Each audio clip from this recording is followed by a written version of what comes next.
ఎట్లా ఉంది రైతుల పరిస్థితి చాలా దయనీయంగా మారిపోయింది. రేవంత్ రెడ్డి గారు అరిచేతుల వైకుంఠం చూపెట్టి ఆగం చేస్తాండి ఈనాడు రైతులను. ఒడ్లు కొనే నాదులు లేడు, జొన్నలు కొనే నాదులు లేదు. ఏం చెప్పినా, ఏం విన్నా, ఏం మాట్లాడినా సూతా ఓ ఆయేగా, ఓ జాయేగా, మిలేగా, కరేగా ఇయే మాటలు తప్ప ఏది వచ్చేది లేదు, ఏది పోయేది లేదు, ఏది చచ్చేది లేదు.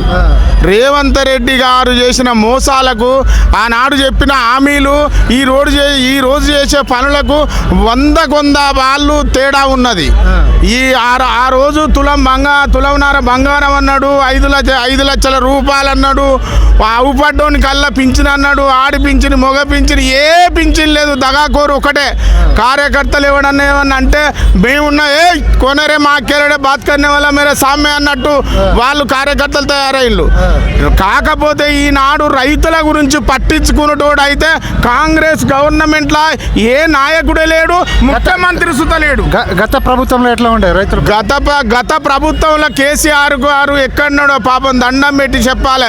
అంత కొత్త ప్రభుత్వాన్ని అయినా సూత దాన్ని సాగనంపి ప్రాజెక్టులు కట్టిండు, రైతులకు రైతు బంద్ వేసిండు, రుణమాఫీ చేసిండు, రైతు బీమా ఇచ్చిండు, తులం బంగారం ఇచ్చిండు. అవుపడ్డోని కల్లా బిడ్డ నువ్వు రేవున బతుకుతావురా అని చెప్పి పింఛన్లు ఇచ్చిండు. ఏనాడు రేవంత్ రెడ్డి గవర్నమెంట్ వచ్చిందో ఒక రాక్షసుల పాలన లెక్క అయిపోయింది. పాలన అంటుండు. ప్రజాపాలన లేదు, రాక్షసుల పాలన. ప్రజాపాలన కాదు, రాక్షసుల పాలన ఇది. రాక్షస్ కంటే ఈయన వయసుండి ఎక్కడ ఎన్నికలైనా మై ఏ కరుంగా ఓ కరుంగా మై जीतेंगे और 10 बार जीतेंगे, 10 बार नहीं है, 1 बार नहीं जीतेगा. अभी हो गया काम, पूरा हो गया. లేకపోతే ఏంటంటే ఈయన చేసే పనులు భారతదేశంలో ఎక్కడ ఎన్నికలు జరిగినా ఈ ఒక్క తెలంగాణ ఏటీఎం లెక్క అయిపోయింది. ఇక్కడి నుంచే డబ్బులు తీసుకుపోయి ఈ రాహుల్ గాంధీ వచ్చి ఈ రేవంత్ రెడ్డి 5 సంవత్సరాలు పరిపాలించాలంటే రాహుల్ గాంధీకి అన్ని పైసల పెట్టుబడి పెడితేనే ఈయన 5 సంవత్సరాలు ఉంటాడు, లేకపోతే ఉండడు. రేవంత్ రెడ్డి పరిపాలన చూసి కేరళలో కాంగ్రెస్ పార్టీ గెలిచిందని చెప్పేసి అంటున్నారు.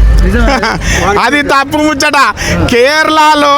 కేరళలో అక్కడ ఉన్న పరిస్థితిని బట్టి అక్కడ అవుతుంది 6 గ్యారెంటీలు. 6 గ్యారెంటీ లేదు, ఒక్క గ్యారెంటీ దక్క లేదు. ఒక బస్సు పెట్టిండు, చిక్కపట్లు పట్టించిండు, బస్సు పెట్టిండు. ఇక బిడ్డ ఇక నువ్వు బస్సు ఎక్కు మునట లంగవని కొనుక్కోవడానికి సుధా ఇక్కడి నుంచే హైదరాబాద్ కొనుక్కునేటట్టు చేసిండు. అది ఒట్టి దుబారా పని. అది ఏనికి పనికి రాదు, పనికి మాలిన పని అది, అంతే తప్ప వేరే ఏం లేదు. గవర్నమెంట్ అంటే కేసీఆర్ గవర్నమెంట్.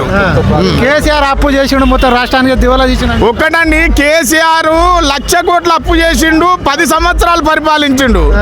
కేసీఆర్ కట్టిన ప్రాజెక్టు కట్టిండు, రైతులకు రుణమాఫీ చేసిండు, రైతు కమిటీ హాల్ కట్టిండు, కుల కమిటీ హాల్ కట్టిండు.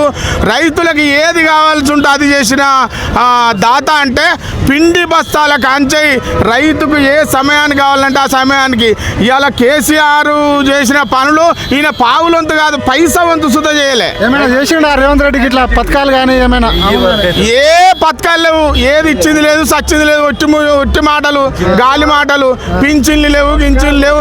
అన్ని పొద్దు రాత్ మే ఏక్ బాత్, 3 మే ఏక్ బాత్, పీనే కా బాత్ ఏక్ బాత్, ఖానే కా బాత్ ఏక్ బాత్ అన్నట్టు ఉన్నది. రైతుల పరిస్థితి చాలా దయనీయంగా మారిపోయింది. ఈనాడు నువ్వు ఏ పల్లెటూరుకి పోయి చూడు, 1,00,000 కోట్ల బత్తాల ధాన్యం రోడ్ల మీద పోసున్నాయి. మక్కలు అకాల వర్షం కనుక కొడితే ఈ తెలంగాణలో ఒక్కొక్క రైతు బిచ్చగాని లెక్క బిచ్చం పట్టుకొని కటారో లెక్క గుమ్నాయి పడేగా అసొంటి పాలన చేస్తాడు. అది బంగారు తెలంగాణ కావాలంటే ఎవరు వస్తే బాగుంటుంది? మళ్ళీ కేసీఆర్ రావాలి. ఈ చెప్తాను ఇంకా 10 సంవత్సరాలు నేనే ఉంటాను. 10 సంవత్సరాలు కాదు, ఇప్పుడు ఎలక్షన్లు పెట్టని ఇది రేవంత్ రెడ్డి కనుక గెలిస్తే దేనికంటే దానికి రైతులు యుద్ధంలో కత్తి లెక్క చూస్తాను. ఓటు అంటే ఒక బుల్లెట్ లాంటిది, ఒక్కసారి ఓటు ఎత్తే వాడు 5 సంవత్సరాలు ఉంటాడు. అదే వీడు పనికిరాని అనుకొని తీసేసేది ఉంటే ఈనాడు రైతుల పరిస్థితి ఇట్లా కాకపో.